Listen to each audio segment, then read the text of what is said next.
Okay, so this is a screencast on Gibbons Chapter 4. Here we're talking about the mode continuum of communication. Language goes from written to being spoken. The language can be both face-to-face, and it can transition from that to written academic language. When it's face-to-face, oftentimes the language can be implicit because of the fact that you can rely on facial features, intonation. The person that's speaking can go ahead and utilize, um, can point to things, and so the language can be very implicit and very suggested.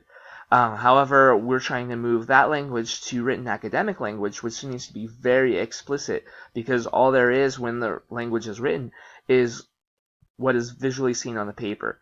So, when language is face-to-face, students can use referent words. They can verbally point to things, as I alluded to. Um, now, this is definitely easiest for any EL learner. This is what they're going to resort to if they get stumped or if they feel nervous or apprehensive about whatever they're trying to communicate to.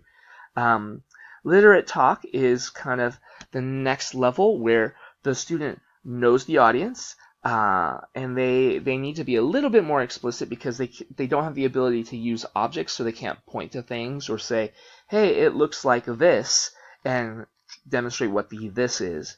Now, when students move to written language, they don't know the audience, and so they cannot make any assumptions about the audience. They can't say, oh yeah, you know what this is like because, and utilize experiences that the audience can relate to. So students need to use what is called nominalization, and that's taking processes and verbs and turning them into nouns. It's a way of making the language more general, more generic, and also builds the academic language. Um, Now, students should start with focusing just on the vocabulary, but we don't want to have them stop there. We also want to make sure that they have academic grammar, and that this is going to have the most linguistic demands for each and every student. A really nice example that the book that Gibbons displayed was an activity where, the instructions can model expectations. Students use normal language. I like that idea of normal language. One of the things that I try to communicate to my students is that, describe what you're talking about.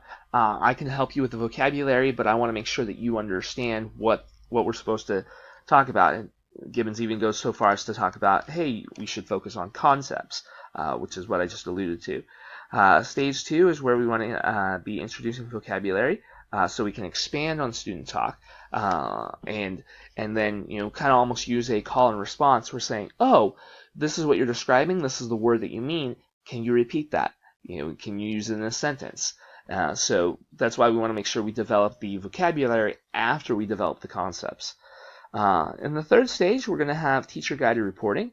So we're going to have conversations going on between the teacher and the students, trying to get them to have conversations not where we are modeling what they're supposed to be doing, but where we're trying to have a conversation with them as though they're equals. The idea behind that is to help students make sense of the activity, give students to develop talk that is literate, and to have appropriate teacher evaluations. Say, hey, well, do the students really understand what they're doing? Are the students kind of going on autopilot, maybe modeling after other students that they feel more comfortable about? The evaluations can give students opportunity to extend their responses, and can allow for entire class discussion. We want to make sure, though, that we don't rush the students. We want to allow them to process the information.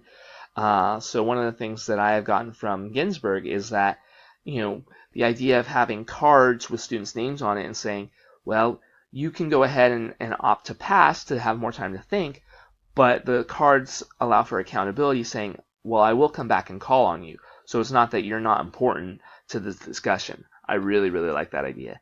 Now, also the evaluations can help connect the students' knowledge about the specific activity to generalizations, allow them to really support and promote more academic language. In stage 4, we can have them do some journal writing. Those can operate as informal responses where students can go ahead and tap into their emotions about how they feel about the content, the presentation of the contents, whether or not they feel like they would go ahead and repeat this activity or work on it more. And also these journal writings, even as though they are informal, they can serve as a basis so that students can reference back to them and give more formal responses. So thank you very much.